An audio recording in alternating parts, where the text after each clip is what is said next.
Hello, welcome back. Sheila, the PA doll lady here. And today I want to discuss a few tips for anyone who is considering buying their dolls online. Specifically, if you're considering buying your doll from like a high bid or a co-op location where it has multiple auctioneers participating under the same website. Some of the surprises that are not good is what we're going to be discussing today. So there is a multitude of things to consider when you're buying things online or your dolls specifically online. One, is your doll fragile? And if she is, are you local to the place that you're going to be bidding? Because most of us will have to bid online because we don't live anywhere near close to that auction house. That's the whole point. That's why we're bidding online. But if you're bidding on a bisque doll, which is a porcelain based doll, um, they may not have all the photos that will clearly show you the condition of this doll. So that is one of the major considerations to take, is the condition. Do they have enough photos that you can determine the condition? Because when you read the terms and conditions to auction houses, it's 99.99% you're buying things as is, where is, which means when you get them and they have hairline, tough, they're yours. So one of the major things is the condition. So if you're buying anything fragile, consider using auction houses that are near you, or be able to have the money to gamble in case they do have some kind of damage that was not described correctly. Second to that is the price. You will be bidding on something and you need to consider that it's not only the price of the doll. There's more to the price of your whole transaction than just the doll itself.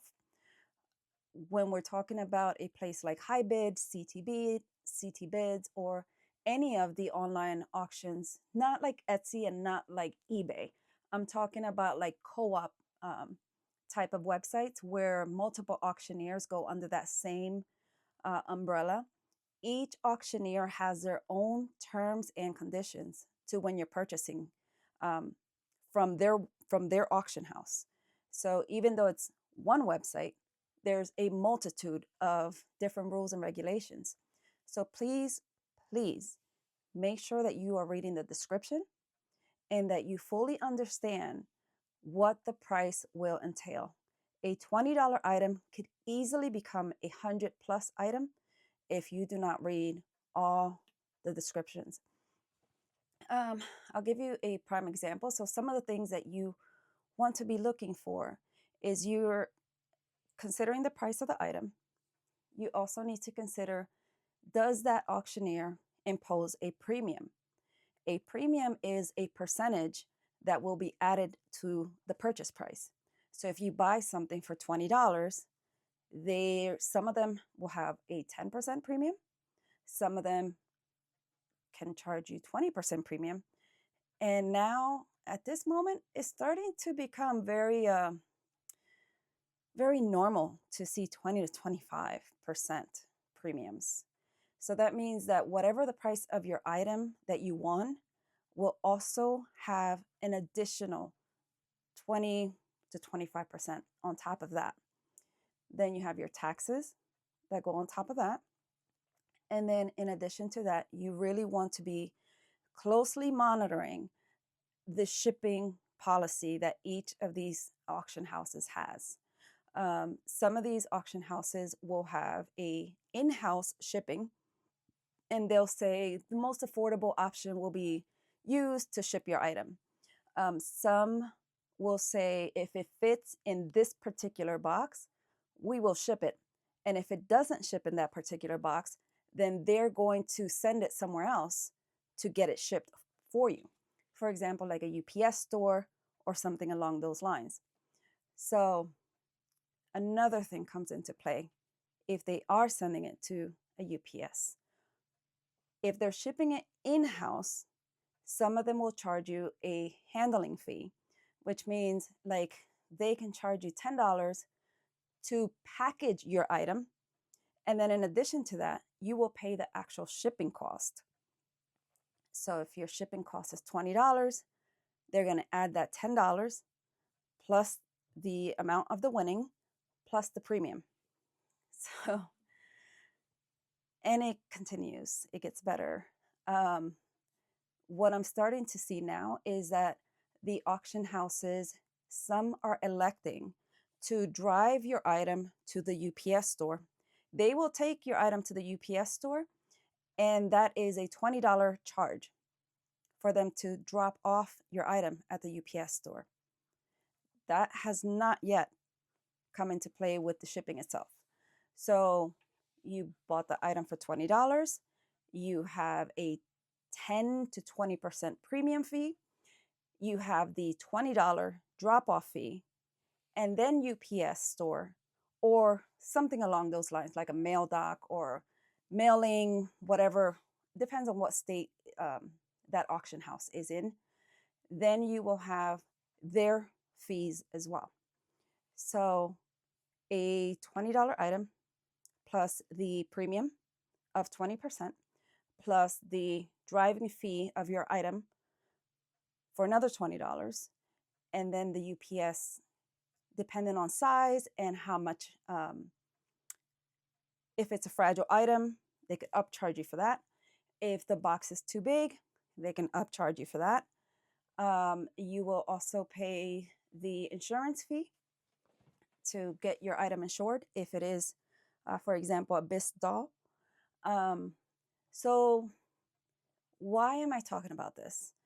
I am talking about this because what is starting to be prevalent online chat rooms and that kind of thing is that people will say, I go to a small auction house online and I buy my dolls there and it's a lot cheaper.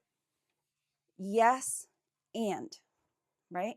Yes, and you have to consider all the additional things. And what is happening is that somebody who is new to this will not take into account all the additional fees that are associated with winning an auction online. They will create an account, they will bid, they will win, and then they get that sticker shock of like, my item was only $20. What do you mean I'm paying $75 and all these other fees? Like, that makes no sense. I'm not doing it. As a matter of fact, cancel my order. And you can do that. You can certainly do that. But I'll tell you what's going to happen when you do choose that option. If, for example, you have a high bid, or you have a CT bid, or you have any of the other co-ops that are big, what will happen is you will cancel as a customer. You will say, I'm not doing that. I'm not paying them $75 in additional fee for something that I won for $20. That is your total, right? What is not is the fact that you did not read all the options on the bottom of that description for that auctioneer. And 90% plus, they will very clearly say shipping is, once you buy the item, they have nothing to do with shipping. They're not going to cancel your order because shipping is too expensive. That is between you and the shipper. And if you do cancel it, they will strike your account. So you're new to the platform, you don't understand all the details about it, you get a strike on your account from person A. Now you see another doll from another auctioneer and you're like, oh, okay, I'll do it. I'll try with them. Well, that second person will read the strike on your first, the strike that was put into your account, and it will go into your account as a non-payment. And that second person has the option of not letting you participate in their auction. So you may lose out on a doll that you really wanted because you did not read the description on the first one and you did not understand all of the fees that are attached to them. So hopefully the detailed description of how this works will help somebody out there to enter into the game educated, because you can easily be disqualified from participating in future auctions if you're not if you're not careful. Once you get a couple strikes on your account, you could even be suspended, and no longer will you be participating in these auction sites. The same thing could happen like on eBay. If you decide to do a couple things, a couple auctions, and then decide, nope, forget it, I'm not going to pay for it. You're also going to get strikes, but you'll probably get a lot more chances. But when we're talking about collaborative auctioneer websites, just be really, really careful. My best advice is to thoroughly read that description, thoroughly ask any questions that you have before you bid. Every auctioneer will have a ginormous layout of rules, regulations, what they do, what they don't do. They will not cancel your order. They may cancel your order, but put a strike on your account. So if you're planning on doing this for a while, read the descriptions, read the shipping policy, and ask questions before the night of bidding. Don't wait until it's bidding day and then bombard the auctioneer with like 5 different questions. They're busy. They're not going to answer you. And once you commit, you're legally binded to that purchase, whether you like all the additional fees or not.